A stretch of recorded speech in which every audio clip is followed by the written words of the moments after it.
Good afternoon, everybody, and welcome back to Twist Gaming. We are streaming to you live here at Origins 2019 in Columbus, Ohio, bringing you a front row seat to all of the best board game coverage at the convention. We have some of the best publishers on our show today, and without a doubt, Renegade Studios is in that category. I am blessed and fortunate to have Terry with me from Renegade Studios, and my co-host Josh from Meeple Gamers. Thank you so much for joining me today. Thanks for having me. Thanks for having us. Appreciate it. Josh is competing for me for most vibrant colors. Ooh. Oh, Your colors are complimentary, though. I think it looks pretty good. Thank you. Thank you. Show. It was planned.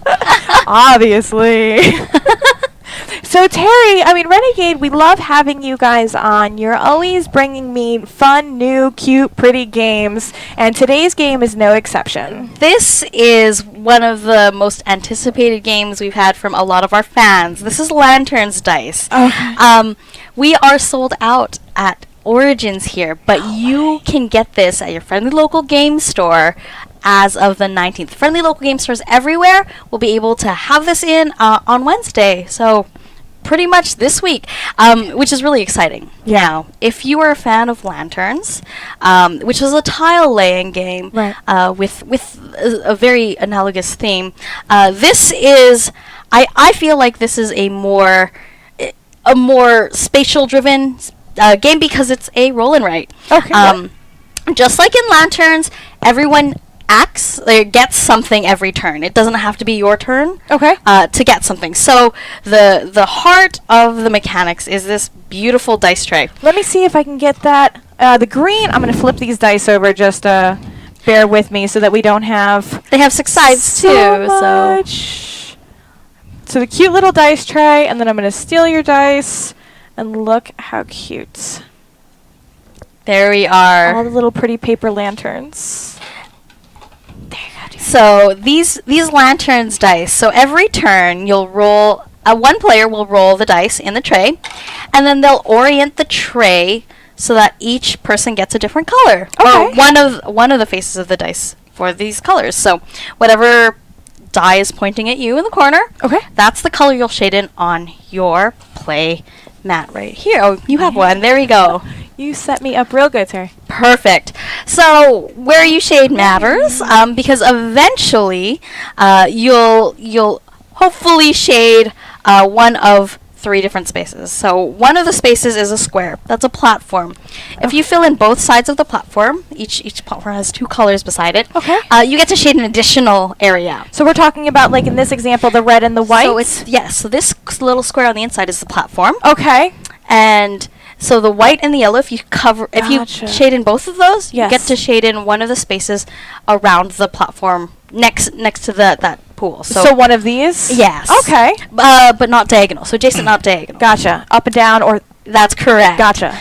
If you shade in a pavilion, which is the golden circles, Gotcha. you get an Emperor's Gift. You mark them off at the bottom of your These ones down here? sheet. Yes. And so what you'll be able to do is you can spend them using one of these cards. Every turn. These are yellow, so please bear with me. They're gonna look, but I do want to see the text. Is really Yes. Yeah. So that's one of them that you can spend. The double-sided as well. So you can change the play available to you. Side A is the kind of the general side we tell people to start with. Okay. And side B, they have other options. Now there are 3 Gotcha. different cards, and you can spend 1, 2, or 3 Emperor's Gifts These are all to do those actions, and it doesn't have to be your turn. So the turn sequence cards actually outline it very easily. So someone rolls the dice, they're the active player. Everyone shades their lanterns. Then everyone can spend Emperor's Gifts. Okay. And then at the last step is the active player can then launch fireworks. So let's say you filled in your sheet, and you can lay out one of these fireworks tiles. I need to just. That's adorable. It's crazy looking. Hey, Mr. so Snuffleupagus. cute. I love the name sections on every score sheet, because when you play games, it's not as though you're trading these sheets, but the fact that you can have a name, it's fun. It's just adorable. more fun. Yeah. So you can launch a fireworks tile. Okay. Right onto that, anywhere that the shaded area fits. Okay, so if I was going to go here, that would be legal. Okay. So every turn you can only every active player turn. So on your turn, you can launch those fireworks tiles. They're worth points. There's points on them. So They start from the highest point level to the lowest. So the earlier you can launch those fireworks tiles, the more points you get at the end of the game. sounds good. And we've covered the Emperor's Gift. The last thing you can do with the Emperor's Gift, I should say, is if your dice roll isn't so great, if your dice game isn't strong. And I wouldn't know any gamers who have that problem. But if your dice game isn't that strong, you can spend an Emperor's Gift to reroll the whole dice set. Okay. So, if you're the active player, you also get to score turn bonuses at the end of your turn. So you get extra colors to shade when it's your turn after you've rolled the dice. And it just gives a way to track how long your game is going to go. So everyone gets the same number, but the sheets are all different for each player. Now, talk to me about the player count here. Is this this dependent on how many players are going in the Yes. game, which turn bonuses are available? Well, yes. So for 2 to 4, you go 1 to 6. If Okay. you have 3 players, you also go turn 7 and 8. Gotcha. And for only 2 players, a 2-player game will go 10 turns. Okay. And that's really quite easy. So it helps you track that way, and there's a true end game set up for the game, which is nice. Wonderful. Now, at the end of the game, you score simply on your fireworks tiles. Okay.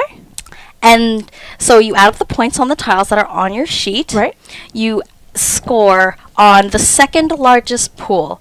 So these are adjacent but not diagonals, fully shaded squares. Okay. You count them up. The one that is the second largest, that's how many points you get. So not one the per first square. largest. That's an interesting the- little... The Emperor would like you to make the fireworks not in just one place but around, so everyone can get the best view of them. Ah. So we want to make sure that we're pleasing the Emperor, so we don't want like one big solid clump of shaded area, so it makes it a little more challenging. Yeah. From a spatial perspective, and when you're selecting where to shade, because it's really easy to put everything together and then one try to space. maximize on fireworks. So there are different strategies, different paths to victory, Very cool. even in this game. So it's really, really compelling in that your choices matter. Even though you do have a luck element, you can work around it and feel really, really clever and satisfied when you put down those fireworks tiles, or you make your second largest pool equally as large as your first one. When you have two of the same size, the second you score the second one is still the big one. Yeah. that So- works. Now, the fireworks, when you're taking them, do they go down in value as you take They them? do. So, for example, this is the piece that has the Tetris hated shape. It starts as a 5, and then it goes down 4, and then eventually we're 3. So if you're slow on that fireworks launching, they're just not worth as much. So you're incentivized to try to launch those fireworks tiles early. But it's nice they don't go down one by one. It kind of slow there's a gradually. stagger. But the top one, usually with the top tile, there's only one of those. So the next tile after the first one is the one that's worth a lot. So with this cross-shaped one, 6 is the top. It's a hard one to do. Gotcha. 6, and it goes to 5, then to 4. And the dice are really chunky, so I'm a mom. I've been one of those people who may have accidentally stepped on a component or two in my time. Legos. These are not the ones that are painful. So it's really delightful. They're nice and chunky. Because the game, as it appears, comes as it is in the box. You can just grab the game, pull it out, ready to go. You can buy it, unwrap and sell, take it, and play it. It doesn't take up a lot of space. Now, that was one thing with Lanterns, because it's a tile laying game. You need a big flat surface. This is one of those games that's much more compact in experience, Right. and you can go places with it. And so it's a great game for that as well. And what's nice, I mean, and you mentioned it a little bit, was that the dice come with the dice tray. So when you're talking about packing up a game and going, you have the tray to roll the movable part that's going to fall on the floor and whatever. You've got the tray so that doesn't happen. It all stays in. It's all ready to go. You pop it out. You can pop it in. You can leave it in the box even if you really care to. But it doesn't take up a lot of space. And as someone who likes to take games with me when I play with friends and to conventions like this, the compactness and the travel friendliness of it is actually quite a boon. It's always nice when you see little components like that, which may be overlooked, but it shows that the publisher is paying attention to the details that are really going to matter. It's one of those things where we even thought about how these tiles end up fitting back in the box when you're ready. It's like this little Tetris thing that happens. We modeled it out as well. So we think of every detail. Our partners at Foxtrot Games, who co-published this game with us, they've done a really great job in developing and thinking about those elements. And we get to talk about how great this whole experience is as a result of all that thought and work. Awesome. Did I hear you say that the sheets are unique? Yes. So if you actually look, we have little letters on each corner. So the turn bonus section at the top, it says B on that one. Here. It says A on that one. The actual sheets themselves, the layout of them are different, and the turn bonus colors are different per player. And so what that ends up doing is it keeps you, Josh, from cribbing over my sheet and thinking, oh, that's a good idea. I'm going to shade that way. I wouldn't do that again. Can't do that.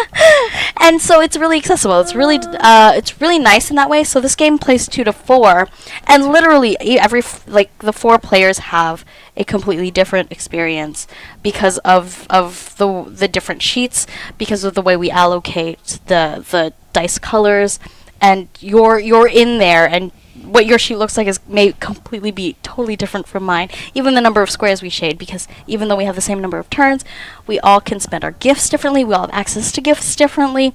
So it makes it the tension of it in the competitive way feels very different. Because you're competing against yourself and the situation that you've been set up with, yes, and also your players. But I feel like games set up that way make it a little less, take away some of that competitive tension. Mm-hmm. Sure. Because you're not all competing on the same ground. At the same time, you're like, yeah, we're competing, but like I'm really, part of me is I want to see how well I do with my puzzle. Yes, so the puzzly element makes it so that your challenge is the board in front of you. Right. But because there are these interaction points with the dice, and you're looking at other people, and you're engaged every turn, it still doesn't feel like everybody. a solitary game either. So that's what makes it really delightful, and it's also why you at least need 2 players to play this game, because you need someone to choose, what color, who gets what. And this is one of those games where I've had really great conversations with people where it's just like, you don't need that purple, but someone might. And it makes it just a fun kind of lighter experience. It's not take that, which is nice, but it still feels competitive, and it still feels like there are opportunities for victory that you can then lord over other people if you choose to. So in this game, what is considered a mid-range score? What are you kind of looking for? They're actually pretty close. So in many of the games I've played, it's between 20 and 35. Okay. But really, the real challenge is like optimizing around that second scoring group and the tension of the fireworks. Because if you can balance those, you can score pretty well. If you ignore one and in favor of the other, sometimes you can score very well. If you do both very well, you can get well over 40 points. Oh, but wow. it's a little more challenging because it really depends on what the dice show up to. So median ranges are really challenging because your choice matters so much as the dice. All right. Sounds pretty good. It looks fun.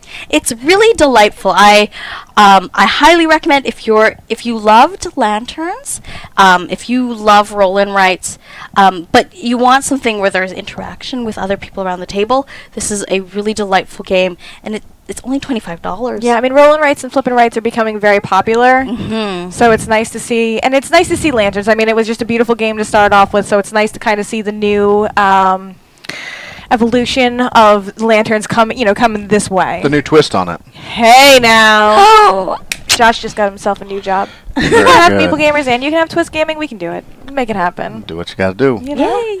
So, Trisha, do we have any other games coming down Renegade's pipeline? I'd love to hear what you guys are demoing at the tables. We'd like to hear, maybe what people have to look forward to at Gen Con.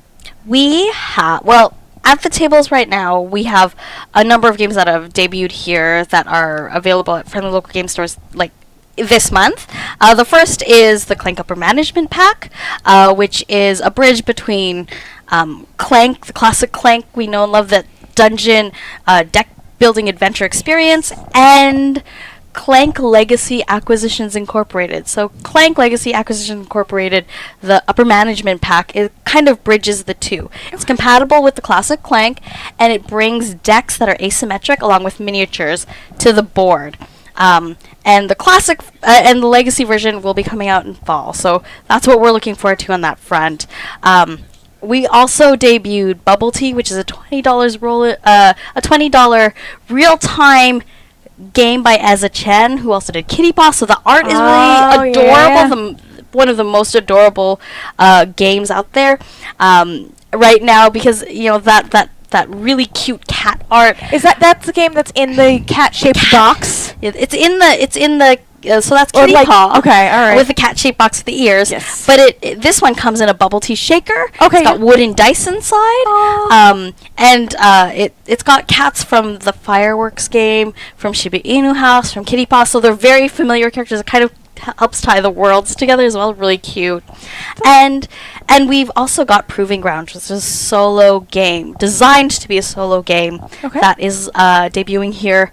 That will also be available at friendly game stores this month. That is the launch of our Solo Hero series. What is that? So the Solo Hero series is a series of games we are making and designed for solo play. So this isn't games with a solo mode. These are games intended to be solo experiences in and of itself. So Proving Grounds is the first of that. It's designed by Kane Klenko, who we love, who's done games like Fuse. Yep.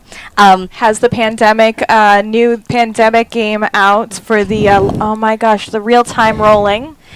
It's a very Yes.